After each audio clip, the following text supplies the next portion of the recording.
Good morning from Hayden, Idaho. This morning we are picking up GMC. Just got done with paint protection. Awesome job by Sigma Core up in Idaho. Zach did a super awesome job putting this thing together over the last couple weeks. But she is looking super good.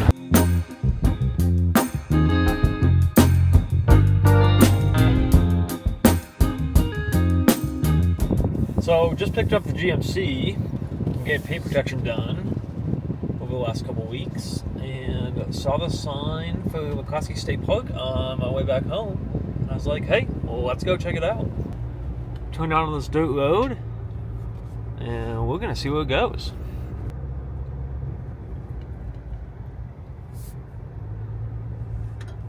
Really my first time driving this thing. Pretty much let it sit once I bought it until I was able to get paint protection done on it. But this thing is sick. Absolute animal from all of the gravel road driving I've done so far. But yeah, this is the AEV edition, AT4X 2024. And really excited to explore with this thing this summer. Comes equipped with, from the factory, with 35s. It's on like a 4-inch lift.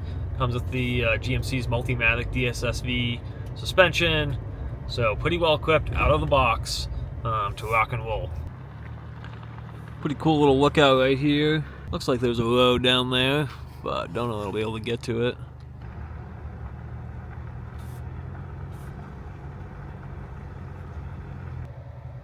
Some good backup cameras in this thing. Pretty much all you need to get this thing turned around. Cool campsite right there.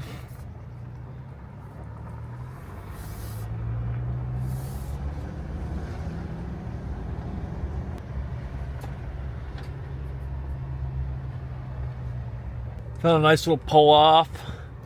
Thought I'd pop out real quick and give you all a little look at this thing. Like I said, Canyon AT4X AEV edition. Got the stamped front steel bumper by AEV right there. And then out here on the back, got their stamped rear bumper too. Super cool. But yeah, this thing's an absolute animal. Comes on 35s, has these awesome Salto wheels that it comes with right here. Also gives you a full-size spare with the Salto wheel in the bed. I believe it's a 5'1" bed. Comes standard across all Canyon, the whole Canyon line, no matter what trim level you get. Some cool badging right here. Comes with flame-mounted rock grills from the factory as well. Very aggressive front end, I think. Some awesome daytime running lights. Got your AT4X badge right there stamped.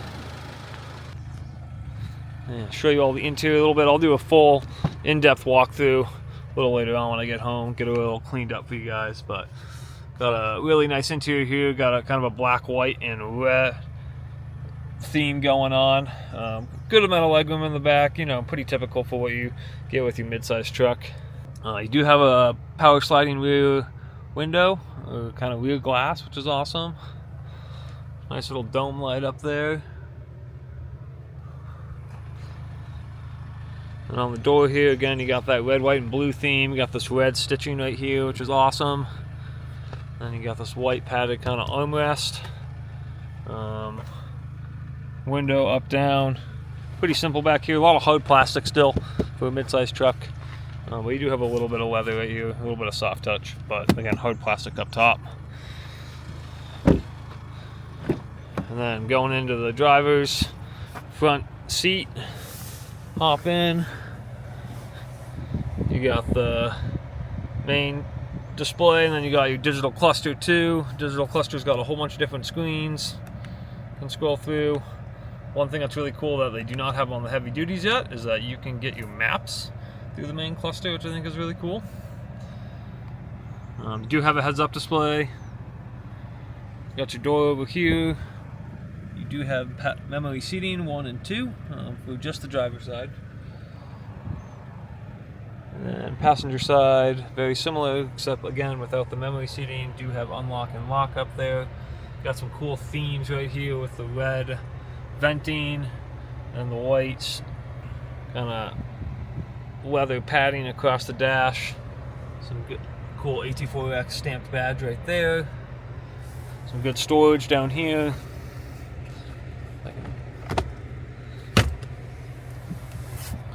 Cup holders, then you got your armrest right here. Some good storage in there. You do have a bunch of modes with this truck as well. Got your mode selector right here. You got auto, you got your 2-wheel drive, 4 high, 4 low. And then if you pop up to the screen here, you can kind of scroll through and you get a whole bunch of different modes you can go through. You got off-road, tow haul, terrain,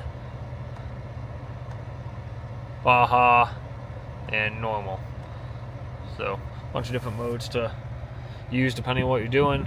You got dual zone climate control. You got heated and ventilated seats. And all your climate controls right there. You do have front and rear lockers with the AEV edition. I believe you also get them with the AT4X edition without the AEV package as well. You have your auto start stop, lane keep assist, auxiliary button right there, and then you do have your all-4 window down button right there. So just got back in the truck and it will not shift out of park, and the check engine light is on now. So just got out to do the walk around and now it will not go anywhere. So I am just sitting out here in the middle of this state park and gonna have to figure out what to do about that now. As you can see, the park sign is on and it will not go anywhere. So gonna have to figure this one out. Truck has 548 miles on it. So pretty sick problem to have with a brand new truck. But we will work on figuring this out. Update. Called the dealership I bought it from and a friend who works at a GMC dealership in Wyoming, and they both said to disconnect the battery.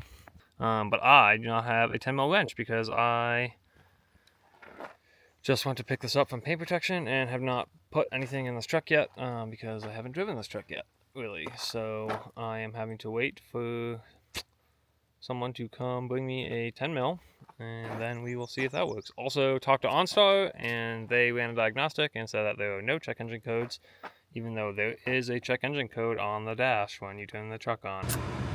Help has arrived. Hopefully we get this thing working. Got the battery disconnected, so we will give it 5 to 10 minutes and see if that fixes our problem. Alright, let me go ahead and hook this back up. Alright, hopefully that fixes our issue.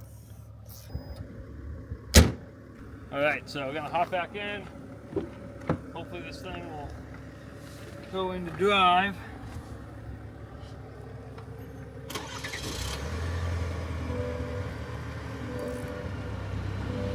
Moment of truth. Negative. Looks like we're gonna be getting her towed. Tow truck's 90 minutes out, so we decided to go to the closest town and get something to drink. So swapped cars and we'll be back in a bit. So after a whole day of figuring stuff out, we finally got a tow truck out there and got it moved to a local Chevy dealer or GMC dealer, same thing. And they are about 3 weeks out though, so we are talking with the dealership I bought it from to hopefully get them to come down and get it and bring it back up to them because they are a little bit farther away. So hopefully they're going to come down and grab it and look at it right away. That way it's not sitting at a dealer for 3 weeks, preventing us from making content on it and going on trips and that type of thing. So hopefully it'll all work out. Definitely a letdown knowing, a truck with 500 miles on it is already unable to be driven. But hopefully we'll get this all figured out. So update on the Canyon. Tow truck brought it to the Chevy dealer and they went to turn it on the next morning and there was nothing wrong. They could just put it into drive and go wherever they wanted. So there were some codes, some update codes for miscommunication and that type of thing. So they said they did update those, but they have no idea what was going on. Canyon is good to go. So got her home here. Gonna give her a nice little bath. Hopefully that won't happen again. That would suck if that happened again where I don't have cell service or aren't able to get out easily. But hopefully that problem is all fixed. and we are good to go for the rest of the summer. So we'll get this thing all cleaned up and be back.